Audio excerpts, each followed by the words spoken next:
तुम्हाला माहिती आहे का की कधी-कधी ना आयुष्यामध्ये असे काही क्षण येतात जे सगळं काही बदलून टाकतात. जणू आकाशातील तारे आपल्या नशिबाशी खेळायला लागतात. आकाशामध्ये चंद्र थोडा गडद दिसतोय. लाटांमध्ये एक विचित्र चमक आहे. जणू विश्वच तुमच्यासाठी काहीतरी बोलत आहे. पण तुम्ही ऐकू शकता का ते? आणि नोव्हेंबरचा हाच महिना कर्क राशीसाठी अगदी तसंच काहीतरी मोठं आणि एक रहस्यमय असं काहीतरी घेऊन येत आहे किंवा काहीतरी मोठं उलगडणार आहे. पण हा बदल चांगला असेल का? की तो नशिबाचा अनपेक्षित धक्का असणार आहे? हा महिना एक अध्याय आहे जिथे नशीब तुमची नवी कथा लिहिणार आहे. तुम्ही तयार आहात का मग त्याच्यासाठी? ही कथा अनुभवण्यासाठी का लिहिण्यासाठी? तर आता आपण पाहणार आहोत की हा नोव्हेंबर महिना कर्क राशीसाठी कोणकोणते चमत्कार घेऊन आलेला आहे किंवा कोणती कथा लिहिणार आहेत ते.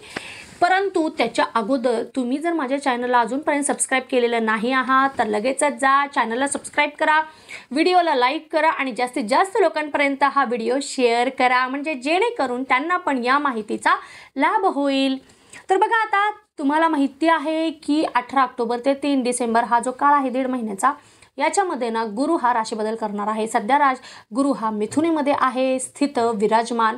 आता ते 1.5 महिन्यासाठी फक्त थोडंसं हलणार आहेत आणि ते कर्केमध्ये जाऊन बसणार आहेत किंवा विराजमान होणार आहेत. आणि त्यामुळं हा जो काळ आहे ना तो खूप असा वेगळं काहीतरी बदल घडवून देणारा किंवा वेगळंच काहीतरी आयुष्यामध्ये नवीन चमत्कार घडविणारा असणार आहे. त्याच्यासाठीचा मी व्हिडिओ तयार केलेला आहे, तो तुम्ही नक्कीच पाहू शकता. परंतु या नोव्हेंबरमध्ये अजून बाकीचे ग्रह तुम्हाला काय फळं देतील हे या गोष्टीचा उलगडा मी तुम्हाला आता करणार आहे. शेवटपर्यंत नक्कीच व्हिडिओ पहा, कारण शेवटी मी एक ट्विस्ट तुम्हाला सांगणार आहे की जेणेकरून तुम्हाला आश्चर्य वाटणार आहे किंवा आश्चर्याचा एक धक्का तुम्हाला बसणार आहे. गुरु आता तुमच्याच राशीत आहे नोव्हेंबरमध्ये आणि त्यामुळे हा पूर्ण महिना तुमच्यासाठी एक जादूची कांडी फिरवल्यासारखा असणार आहे. जणू विश्वच तुमच्यासाठी असं हात पसरून तयार आहे की तू सांग, मी सगळं करायला तयार आहे, तुझ्या मनातली सगळी इच्छा मी पूर्ण करायला तयार आहे, असं काही सृष्टी तुमच्यासाठी बोलत आहे. असंच घडणार आहे, लक्षात ठेवा. असं काही घडलं तर मला सांगायला तुम्ही विसरायचं नाही आहे. करिअरच्या दृष्टीने तर हा महिना जादूच असलेला आहे. जे मागाल ते मिळेल, पण मनापासून जर तुम्ही प्रयत्न केलात कोणत्याही गोष्टीसाठी तरच तुम्हाला ती गोष्ट मिळणार आहे. उगीच मागाल आणि ते नाही मिळालं तर उगीच नर्वस होऊन किंवा सॅड होऊन बसू नका, कारण कोणतीही गोष्ट जर आपण मनापासून मागितली, मनापासून इच्छिली तर ती पूर्ण होत असते. आणि या महिन्यामध्ये फक्त तुम्हाला थोडंसं कष्ट आणि स्ट्रॉंग इच्छा पाहिजे आहे. सगळ्या गोष्टी तुमच्या मनासारख्या घडायच्या असतील तर तुमच्या मेहनतीचा परिणाम आता समोर येऊ लागला आहे. ज्यांनी तुम्हाला कमी लेखलं होतं कधी पूर्वी, तर ते आता तुमच्याकडे बघतील आणि ते पण आदराने. बघा किती सुंदर गोष्ट आहे. काही जणांना तर अनपेक्षित पदोन्नती म्हणजेच प्रमोशन किंवा नवीन प्रोजेक्ट्स, अचानक आलेला चान्स तुम्हाला मिळणार आहे. तुमच्या मनात नव्हत्या ह्या गोष्टी किंवा तुम्ही इच्छेला पण नव्हत्या ह्या गोष्टी, तरी पण ह्या सुंदर गोष्टी तुमच्यासोबत अचानकपणे अनपेक्षितपणे घडणार आहेत. या यशामागे एक परीक्षा लपलेली आहे. जे प्रत्येक यश तुम्हाला जे मिळणार आहे ना त्याच्यामध्ये एक परीक्षा नक्कीच लपलेली आहे.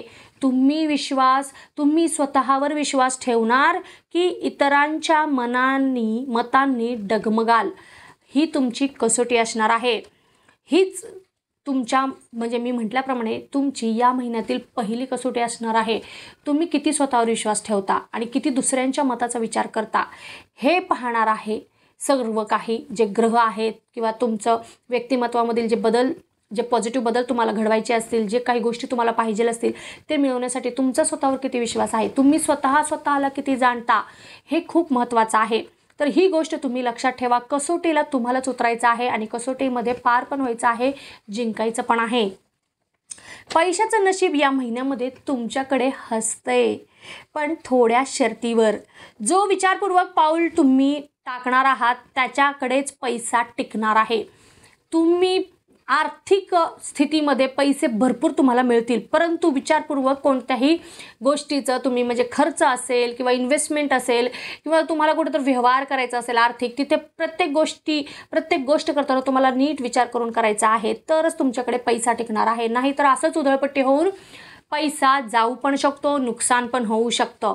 तर इथे तुम्हाला खूप काळजी घ्यावी लागणार आहे. जो भावनेतून निर्णय घेईल त्याला नंतर पश्चाताप नक्कीच होणार आहे. कोणत्याही क्षेत्रामध्ये असू दे, घरामध्ये असू दे, घराबाहेर असू दे, व्यवसायाच्या ठिकाणी असू दे, नोकरीच्या ठिकाणी असू दे, तुमच्या करिअरच्या ठिकाणी असू दे, तुम्ही कुठेही कोणत्याही क्षेत्रामध्ये भावनेच्या जोरावर जर निर्णय घेतलात ना तर तुम्हाला पश्चाताप हा नक्कीच होणार आहे. कारण कर्क रास ही भावनेतून खूप विचार करणारी आहे, मनाने विचार करणारी आहे, चंचल आहे, हे सर्वांना माहिती आहे. मग इथं थोडंसं तुम्ही भावनांना आवर घाला, मनाला आवर घाला, थोडासा बुद्धीचा वापर करा. प्रत्येक वेळी भावनेच्या मनाच्या ओघात जर तुम्ही चालत राहिलात, त्याप्रमाणे जर तुम्ही तुमचं आयुष्य जगत राहिलात तर कधी कधी प्रॅक्टिकली जे तुम्ही निर्णय घेणार आहात त्याच्यासाठी तुम्ही चुकाल. म्हणजे काही ठिकाणी अशा काही गोष्टी असतात की तिथे तुम्हाला प्रॅक्टिकल व्हावं लागतं किंवा प्रॅक्टिकली विचार करावा लागत असतो की सत्य परिस्थिती काय आहे, बुद्धीचा विचार करून तुम्हाला तिथे निर्णय घ्यावा लागत असतो. तर तिथे प्लीज तुम्ही भावनांना आवर घाला आणि प्रॅक्टिकली सत्य परिस्थितीमध्ये निर्णय घ्या, तरच तुम्ही तिथे टिकणार आहात. नाही तर तिथेही तुम्ही फसवले जाणार आहात, नुकसान तुमचंच होणार आहे, पश्चाताप तुम्हालाच होणार आहे. गुरुची दृष्टी आर्थिक घरावर शुभ असल्यामुळे नवीन गुंतवणुकीसाठी हा काळ खूपच योग्य आहे. परंतु अंधविश्वासाने कोणतीही गोष्ट करू नका. आता प्रेम आणि भावनेच्या जर दृष्टीने पाहिलं तर हा महिना किंवा हा जो भाग आहे तो नोव्हेंबरचा सगळ्यात थरारक अध्याय असणार आहे तुमच्यासाठी. एखादं जुनं नातं पुन्हा जिवंत होणार आहे. बघा, लक्षात ठेवा, असं जर काही घडलं तर मला सांगायला विसरायचं नाही आहे तुम्ही कर्क राशीवाल्यांनी. कोणी जुनी व्यक्ती अचानकपणे तुम्हाला संपर्क साधेल. म्हणजे तुमचं ब्रेकअप झालेलं असेल किंवा तुम्ही बोलत नाही आहात, खूप वर्षांपासून तुमचा कॉन्टॅक्ट नाही आहे, तर अशा कोणी जे व्यक्ती असतील तुमच्या आयुष्यामध्ये खूप महत्त्वाचे असतील कधी काळी, ते आता वापस तुमच्यासोबत संपर्क साधतील, ते वापस तुमच्या आयुष्यात येऊ पाहतील. तर इथे तुम्हाला निर्णय घ्यायचा आहे. एखादं जुनं नातं पुन्हा जिवंत होईल म्हटल्याप्रमाणे, किंवा तुमच्या जीवनामध्ये कुणीतरी नवीन पण एखादा व्यक्ती प्रवेश करू शकतो ज्याच्याकडे पाहून वेळ थांबून जाईल. पण इथेच ट्विस्ट आहे बरं का, सगळ्यात सुंदर गोष्ट इथेच आहे. प्रेमाचं हे गुढ तुम्हाला पुढे घेऊन जाईल का वेळ का तुम्हाला मागे ओढेल, हे खूप महत्त्वाचा निर्णय फक्त आणि फक्त तुमच्या हातात आहे. आणि तुमच्या निर्णयावरच तुमचं भविष्य अवलंबून आहे. कारण जुना व्यक्ती जरी तुमच्या आयुष्यात आलं तरी काही वेगळे परिणाम होतील. एखाद्या नवीन व्यक्तीसोबत जरी तुम्ही रिलेशनशिपमध्ये जाण्याचा विचार केलात किंवा तुम्ही त्यांना महत्त्व दिलं तरी पण काही वेगळे परिणाम होतील. आता तुम्हाला नेमकं कुठं जायचं आहे, पुढे जायचं आहे की मागं जायचं आहे, हे फक्त आणि फक्त तुमच्या निर्णयावर, तुमच्या भावनांवर, तुमच्या इच्छाशक्तीवर अवलंबून आहे की तुम्हाला नेमकं काय पाहिजे आहे. तरी ते खूप विचार करा, बुद्धीने पण विचार करा, मनाने पण विचार करा. जर जमत नसेल तर जरा मोठ्यांचा परामर्श तुम्ही घेऊ शकता, कारण हा आयुष्याचा प्रश्न आहे. घर आणि कौटुंबिकदृष्ट्या जर पाहिलं तर खूपच वेगळं चढ-उतार असलेला हा महिना आहे. घरातील वातावरण बदलत आहे, जुने मतभेद सुटणार आहेत, वडीलधारे मंडळींचे भरपूर प्रमाणामध्ये तुम्हाला आशीर्वाद मिळणार आहे. तुमच्या मनावर कोणत्या तरी गोष्टीचा अचानकपणे प्रभाव पण पडेल. झोप, आहार किंवा भावना, या 3 गोष्टीकडे विशेष करून तुम्हाला लक्ष द्यायचं आहे. झोप, आहार आणि भावना.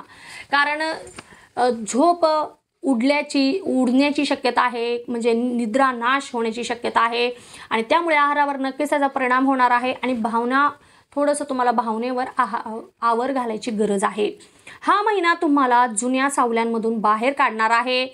तुमचं आयुष्य जणू एका चंद्रकोरीसारखं अंधारातून प्रकाशाकडे, गोंधळातून स्पष्टतेकडे असं जाणार आहे. ज्याने स्वतःचा भूतकाळ समजून घेतला तोच या काळामध्ये नशिबांच्या लाटांवर स्वार होईल. मग तयार आहात का तुम्ही तुमच्या आयुष्याच्या या नव्या अध्यायासाठी? कारण विश्व फक्त एकच संदेश देत आहे आणि तो संदेश आहे, तुमची वेळ आली आहे आणि या वेळेला कुणीही थांबवू शकत नाही. तर बघा, हा महिना एक वेगळंच ट्विस्ट, नोव्हेंबर महिना कर्क राशीसाठी खूप वेगळ्या प्रकाराने प्रस्तुत होणार आहे किंवा वेगळ्याच प्रकाराने तो उलगडीत होणार आहे. तर काय गोष्टी घडतील तुमच्या पर्सनल आयुष्यामध्ये, ऑफिशियली, या सगळ्यांना तुम्हाला डील करायचं आहे. फक्त डील करताना इमोशनली पण विचार करा आणि प्रॅक्टिकली पण विचार करा. येणाऱ्या प्रत्येक क्षणाचा प्रत्येकाने पुरेपूर लाभ घ्यायचा आहे. आणि जर काही गोष्टी तुमच्यासोबत मी ज्या कोणत्या गोष्टी सांगितलेल्या आहेत त्याच्यापैकी कोणती गोष्ट तुम्ही नक्की अनुभवणार आहात तर ते माझ्यासोबत शेअर करायला तुम्हाला विसरायचं नाही आहे. लगेचच शेअर करा, कारण आपण कनेक्टेड राहणार आहोत त्यामुळे. आणि जर तुमचे काही प्रॉब्लेम्स असेल तर नक्कीच तुम्ही मला विचारू शकता कमेंटमध्ये. मी नक्कीच ते प्रॉब्लेम सॉल्व्ह करण्याचा मनापासून प्रयत्न करील. आणि आता भेटूयात. तुम्हाला जर माझा हा व्हिडिओ आवडला असेल, माझी ही माहिती आवडली असेल तर लगेचच चॅनलला सबस्क्राईब करा, व्हिडिओला लाईक करा आणि जास्तीत जास्त लोकांपर्यंत माझा हा व्हिडिओ पोहोचवण्याचा प्रयत्न करा. सगळ्यांना लाभ मिळावा अशी माझी अपेक्षा आहे. तर आता भेटूयात आपण पुढच्या व्हिडिओमध्ये. तोपर्यंत ओम नमः शिवाय, हर हर महादेव.